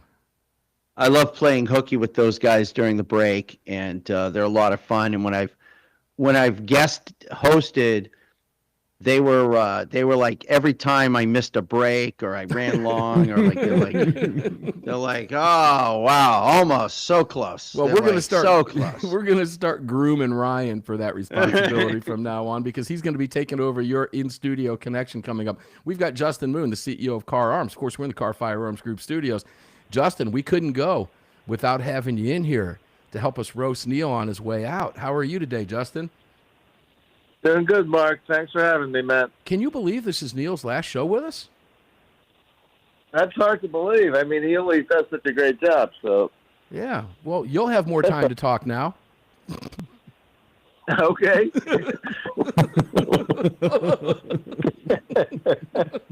Brad, want to jump in here, please? Well, no, I mean, it's actually, it's kind of good to see that Neil is moving on to bigger and better things. So, I just want to say congratulations to him, whatever it is. I haven't heard yet what it is, but I know it's good. So, going to miss the political insight that he gives. I think he has, a gift for that. So, hopefully we can pick up the slack. Yeah, 90% of the time he's dead spot on, too. And, Neil, that is quite a record. Ryan, I think you'll agree with that, because long before you participated in the show, you were a fan of the show and listening to the show. Give us your take on Neil's assessment of things. And I don't mean in a roast way, but because you do have some big shoes to fill, but I know you can do it.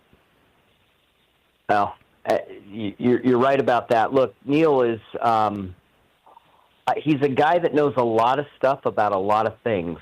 And I find, and have for years found, that his ability to sort of distill it down into something that I can understand is second to none. And we will absolutely miss him on Armed American Radio. I'm going to miss listening to him.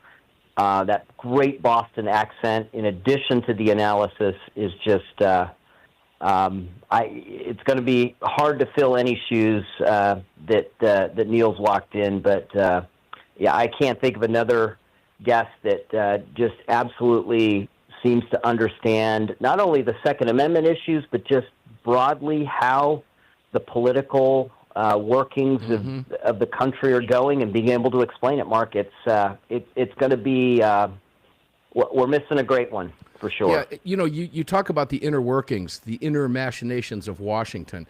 Neil, one of the great takeaways I've always gotten from you is how you know how to follow the money in politics, right? I've had a lot of questions for you over the years, hard to think of one right now on the top of my head when I really need to. But, when we talk about why a particular vote went down the way it went down, or why this particular vote is going to go the way it's going to go, and you always have this knack for being able to get to drill down into the donor aspect of it. And that's been a common theme for you, throughout your tenure for over these many years. It's not something that's new. This is an ongoing problem in Washington, and you've got that nailed. And I really respect the way you're able to bring that out. And I think Ryan articulated it really well to make it very palpable for listeners who might not have looked at it the way that you break it down. But it's scary. what you know, quite frankly, when it comes to Well, that. it's but what happens is, if you look at it a certain way, like you're never wrong. It's like, a politician will always take the coward's choice. So you just figure out what the coward's choice is, and that that's the door they're going to open. Or, instead of thinking, Republican, Democrat, conservative, liberal, there's people who want Washington to be strong and powerful, and there's people who don't want Washington to be powerful. So it's like there's the party of Washington, There you go. and there's the party of not Washington. Yep. And when you break it down and see it these ways, it's like the certain, like a label. A label is supposed to save you time, because if a label is correct, it means you can predict future behavior. Well, the title, like, Republican, that doesn't mean anything. Whenever the New York Times refers to, oh, he's a Republican, well, that means he just trashed Trump, right? Mm-hmm. It's just, it's just like, the only devout Christians you ever read about in the newspapers are the ones who like are opposed to like Christianity, right? It's like, oh, devout Christian, oh no. And so, this is the world we live in, but I've never seen anything like I've seen Trump in these like first 70 days, where he's just taking like literally that chainsaw that you see Javier Milei in Argentina. And I was at CPAC when Javier Milei handed Elon Musk, the chainsaw. Mm-hmm. And this is the stuff Reagan promised me. Reagan promised me that he would eliminate the Department of Education, right? Reagan said we shouldn't give away the Panama Canal. Like, this is stuff that's more than 40 years ago, almost 50 years ago. And, somebody told me that the high point of American conservatism is the 1980 Republican convention, when Reagan accepted the nomination. And ever since then, it's been betrayal and compromise. Yeah, I would disagree until with that. Trump. Until Trump, right. I would disagree with that. But, you got to go back. There's history there, Brad, right? It's hard to, when you're spanning 40 years, Brad, it's hard to put a label on something and then look back at it in the same eyes. I mean, this is not, let me give you an example. I think you'll agree with me, Brad. This is not the same Democrat Party of John Kennedy, right? Absolutely not. Not even close. I would say it's not even the same Democrat Party that was around when Bill Clinton was in office in the 90s. No, you have a great It's point. a whole It's other not. animal. Bill Clinton was a different type of Democrat, and I don't know if Bill Clinton, I don't really care what Bill Clinton 30. thinks at this stage anymore. But guys, we're going to a break right now. When we come back, we'll cover some current event news. I do want to get your perspective on that, though, Neil and Justin and Ryan as well. When we come back to the table, we'll cover some 2A news that's out there, some current events, as we continue to say goodbye to Neil McCabe here and his final roundtable appearance. And his replacement, Ryan Petty, is here with us. We love that. Ryan's been a longtime contributor to the program, and guys, you're in really good hands going forward. I can promise you that. Armed American Radio's Classic Roundtable with Brad, Justin, Neil, and Ryan continues right after this break. Don't go away. We'll see you on the flip side in just a few minutes.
The following segment of Armed American Radio is being brought to you by Patriot Mobile. Visit patriotmobile.com/AAR and use the AAR promo code to get free activation today. Welcome back.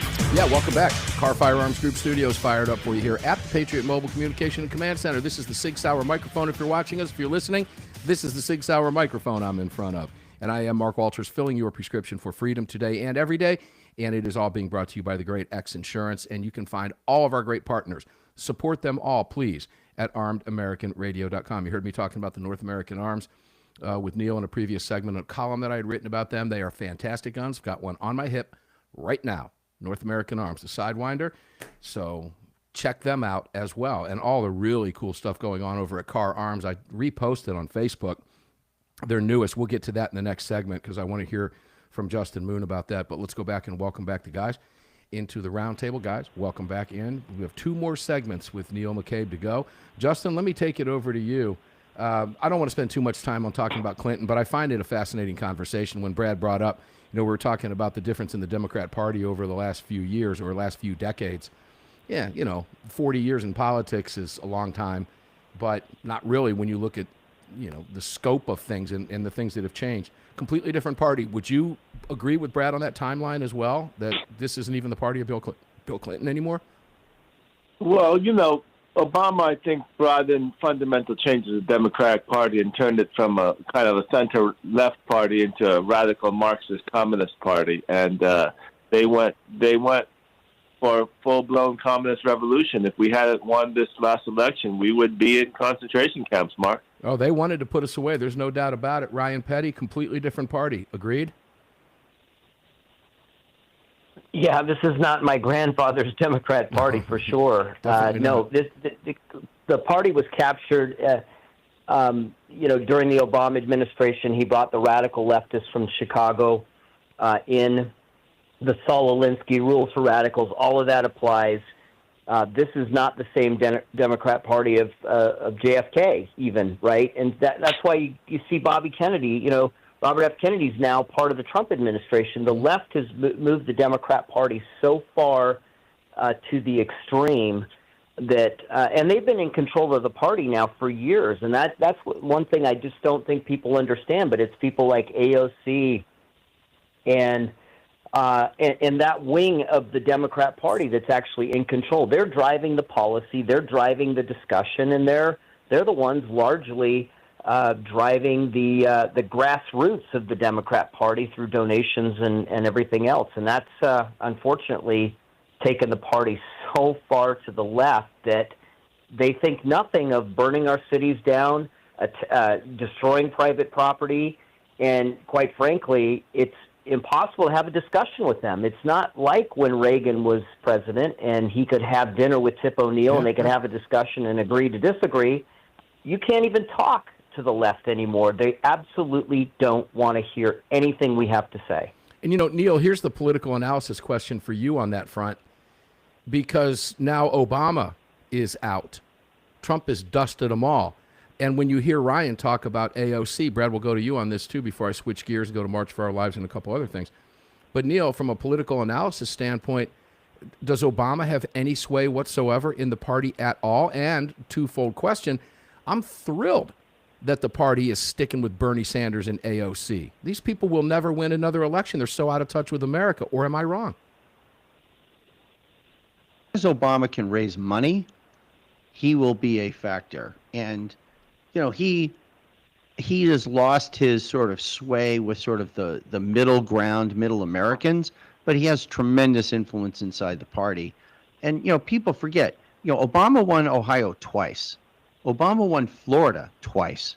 And so, it's not like he's an inconsequential figure, and he still has a way to go, but look at what he was dealing with. I mean, if your 2 sock puppets are Joe Biden and Kamala Harris, can you really blame Obama?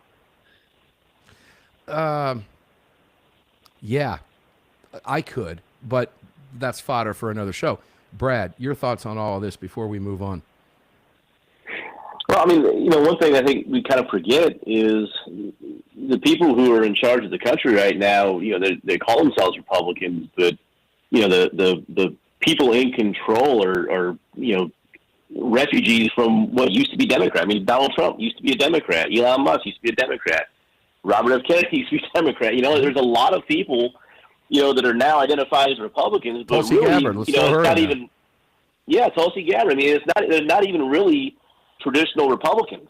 These are refugees that lost their home in the Democrat Party and came to their senses and realized that what that party has become is not only against their beliefs, but it's dangerous. Like the party itself in its existence as its state now is dangerous to the country, and they recognize that and they switch sides. So, I would say the only thing about AOC, and I said on the show before, I think we would be making a mistake to underestimate her. People think she's dumb and all this, but I think she has a way of communicating with people, and she does have a voice with people, and she can be effective. So I think we need to take her seriously and counter everything she puts out there, because I don't think she's stupid as people think she is. No, that's a fair assessment. We would be remiss if we didn't take her serious. However, I just think America has moved on from her progressive agenda because it's a radical socialist agenda. Guys, you've got the UAW singing Trump's praises now. In a mind-boggling shift. So let's leave that discussion there. We'll talk about that as this begins to unfold over the course of the next few years. But Ryan, I want to start with you on this one because March for Our Lives is now, quote unquote, slashing its employees and appointing a new leader. As you're probably very well aware, 13 of 16 full-time staffers were fired last week, which to me signals the death knell for March for Our Lives. And no doubt this past election in November had a lot to do with that. Your thoughts on that as a Parkland father? It brought tears of joy streaming down my cheeks when I read the news article about that. This is an organization that was astroturfed in. Yes, some of the kids were from the school that my daughter was killed at, but this group was propped up by money from Hollywood, big money donations from folks like George Clooney and others that gave lots of money to get this thing going. It was controlled by the gun control groups. It was stood up and run by them as some sort of a grassroots, spontaneous, by the kids kind of thing, and it had nothing to do with that. They did so much damage in the state of Florida that we almost like many states had a tragedy where nothing got done to protect schools. I'm proud to say that we were able to send the kids back to Parkland, and we were able to, adults were able to handle things in Tallahassee, and we were able to get a bill done. And of course, there's some things that we need to fix on it, but we didn't let those 17 people die in vain. It warms the cockles of my heart to know that they're running out of money and they've had to give up 13 of the 16 yahoos that work for them. This is an organization that needs to die. It just needs to go away, and we never, ever, ever need to talk about it again. I'll leave that assessment stand on its own. You're intimately involved. You know more than any of us about that topic, no question about it. I do agree with everything that you said, and it would appear to me that that's what this is. This is the end of that organization. And I do find it interesting as we go to this break, guys. When we come back, we'll all give our goodbyes to Neil and cover a couple other things as fast as we can. But I do find it interesting that Bloomberg and the rest and some of these big donors are not feeding the coffers of this organization anymore. And that's because, why? Because it's of utter failure. They know they're throwing their money away at the federal level for the next 4 years. That money, though, ladies and gentlemen, this is what we've been warning you about, is going to the states. We just talked with Colorado State Senator Scott Brighton earlier today about that in the first hour of the program, and boy, are they throwing money at that. And sadly, it's effective in some of these behind the blue wall states. One more segment to go. Neil McCabe's final segment with us on Armed American Radio's Monstercast. We'll be back right after this.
Dr. Sebastian Gorka letting you know that the Desperado Sport Fishing Crew in Virginia Beach, Virginia supports Armed American Radio and our right to bear arms. Now, back to Mark Walters. Yeah, you know who else supports our right to bear arms, too? Thank you, Sebastian Gorka. Appreciate that very much.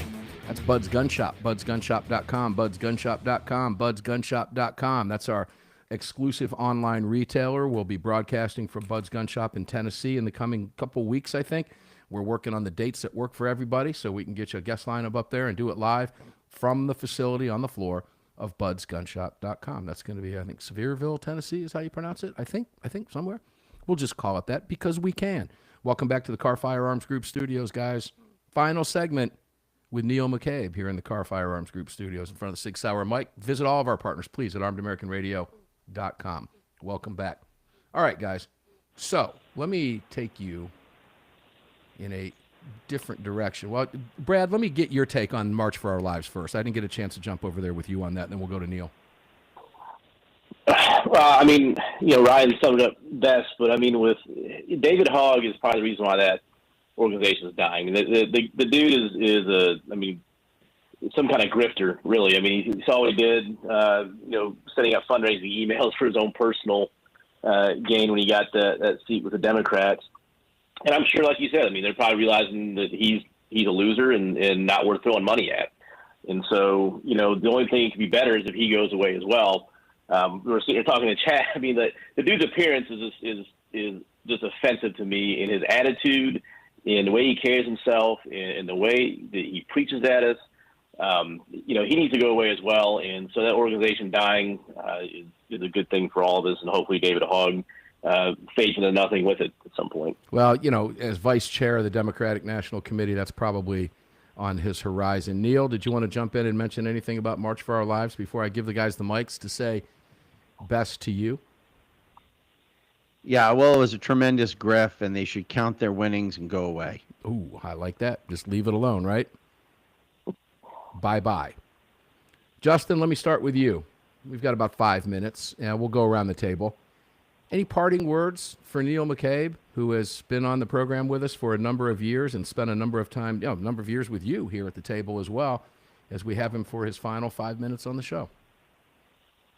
Well, we certainly enjoyed having our discussions together with him, and he provided a great deal of political insight into all the craziness which was happening in this last election cycle as well as the previous one. So we are very grateful to have had the opportunity to participate in conversations with him, and hopefully he moves on to bigger and greater things.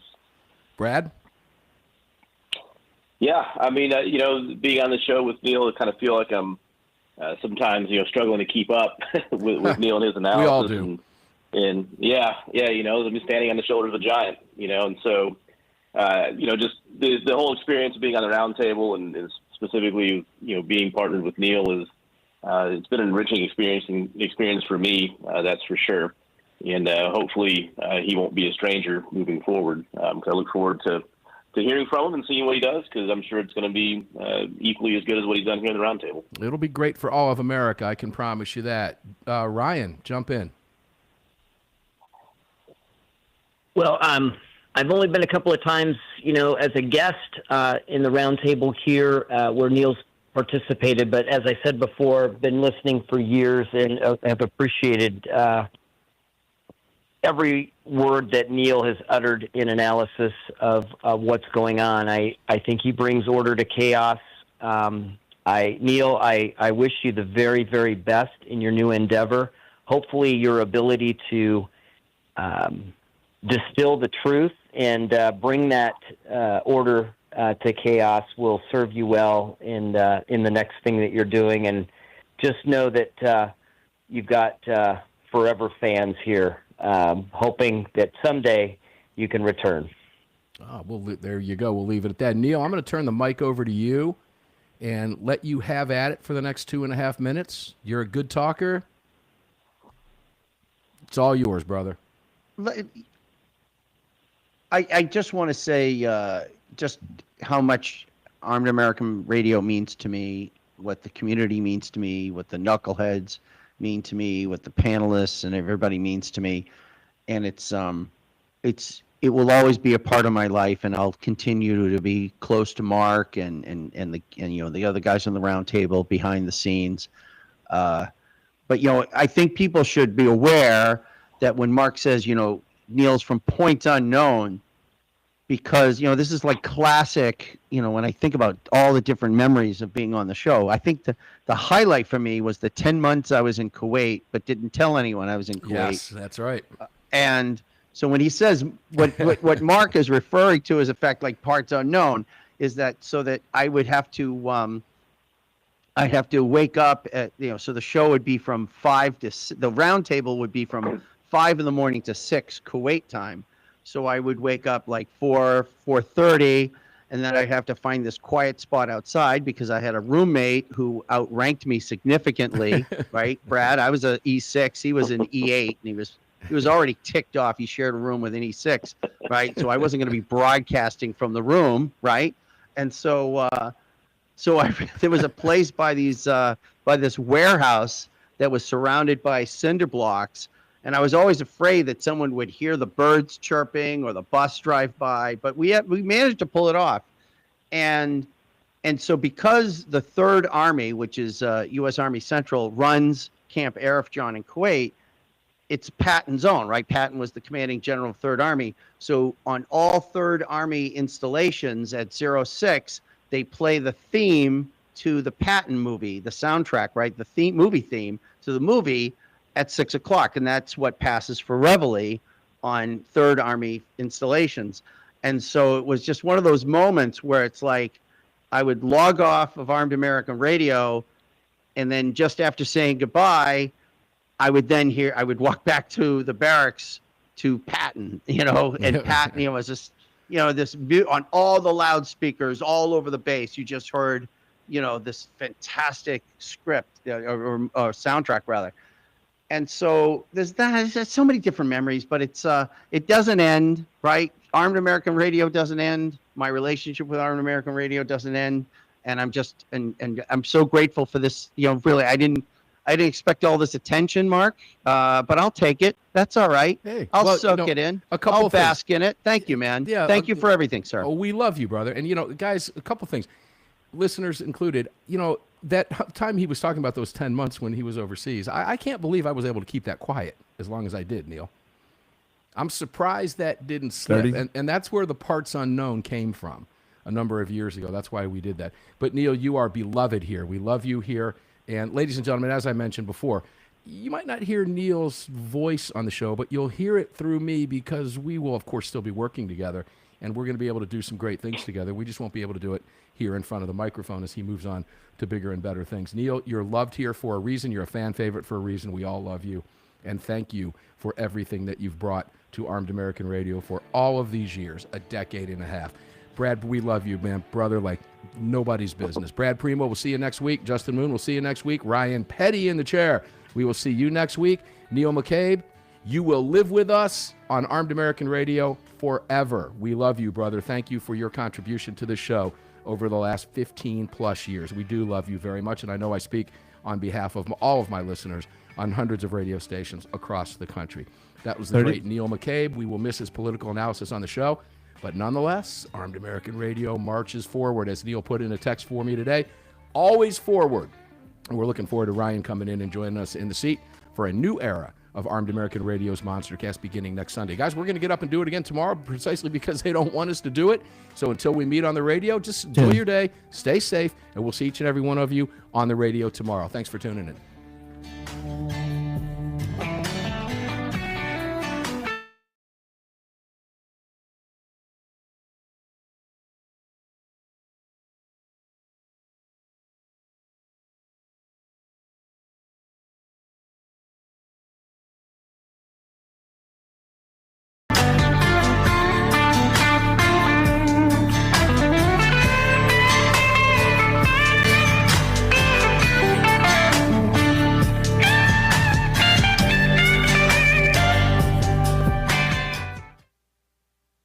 Okay, ladies and gents, thanks for tuning in today. Kind of a bittersweet day, saying goodbye to Neil as a on-air contributor to Armed American Radio, but he will be working with us behind the scenes. And from time to time, you might get a wink from me when you'll know it's coming from Neil. I have an idea because most of you guys who have listened to Neil over all these years will know that. But we wish him well. We thank you for being here today. Armed American Radio's Daily Defense going to get up and do it again tomorrow, as I said, closing out the hour because they don't want us to. So we will see each and every one of you on the radio mañana, 4 p.m. Eastern, 1 p.m. Pacific. Enjoy your day. Stay safe. Remember, never, ever, ever leave your cave without your club. No self-respecting caveman would have ever left his cave without his club. Enjoy your day. Thanks for tuning in. We love you. We'll see you on the radio tomorrow, guys.